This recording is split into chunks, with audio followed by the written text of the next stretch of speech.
Hukumnya seorang laki-laki berumur sudah 68 tahun tidak mau menikah atau membujang.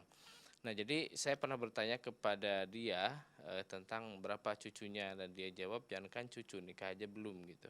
Nah, katanya nanti di surga banyak bidadari yang bisa dinikahi. Nah, pertanyaannya, apakah mungkin jika tidak menikah, Allah akan menggantikan dengan bidadari di surga kelak nanti?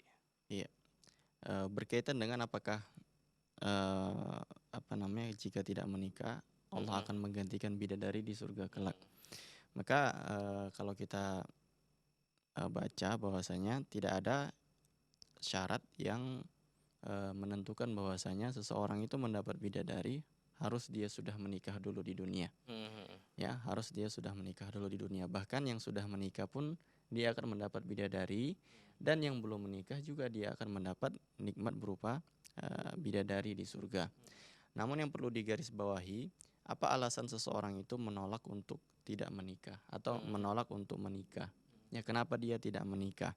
Jika dia menganggap itu merupakan suatu keutamaan atau suatu ibadah karena dia meninggalkan pernikahan, maka ini dilarang. Ya, mmm, ini dilarang karena, dia sudah menganggap apa yang dia tinggalkan itu merupakan suatu hal ibadah, ya. Karena yang ibadah itu adalah menikah, ya. Jadi kalau dia tidak menikah berarti dia tidak melakukan ibadah tersebut. mhm, Jangan dia menganggap bahwasanya dia tidak menikah itulah yang ibadah, itulah yang mhm, utama bagi dia, ini nggak boleh, ya. Karena, Rasul Shallallahu alaihi wasallam bersabda, "Faman di antaranya, eee, apa yang menjelaskan tentang bahwasanya beliau menikah, beliau juga makan, ya, mhm, mhm. barang siapa ini termasuk sunnah dan ini termasuk sunnah gitu. Kemudian Rasul sallallahu alaihi wasallam menjelaskan, "Faman raghiba an sunnati falaisa minni." Ya, Mhm, barang siapa yang, membenci atau tidak menyukai sunnahku maka dia bukan termasuk golonganku. mhm, Ya, jadi jangan menganggap bahwasanya nikah itu merupakan satu ibadah. mhm, Itu dulu, intinya. Tapi kalau memang dia karena ada kesibukan lain, karena ada hal-hal yang menghalangi dia untuk tidak menikah, ada perbuatan, ada ketakwaan yang dia kerjakan di situ, misalnya berbakti kepada kedua orang tua mhm, atau ada kebutuhan orang yang dia harus penuhi, mhm, keluarganya, adik-adiknya, ya, maka dalam hal ini, dia boleh tidak menikah.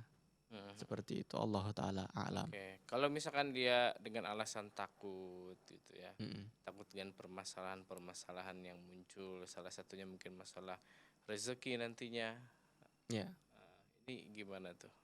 Nah, kalau masalahnya di antara masalah rezeki, memang seyogianya dia itu tidak perlu takut karena Allah Subhanahu wa taala sudah menjamin, bahwasanya orang yang menikah itu Allah akan cukupkan bagi mereka rezeki. Mmm, Ya, ini sudah, dijamin oleh Allah Subhanahu wa taala.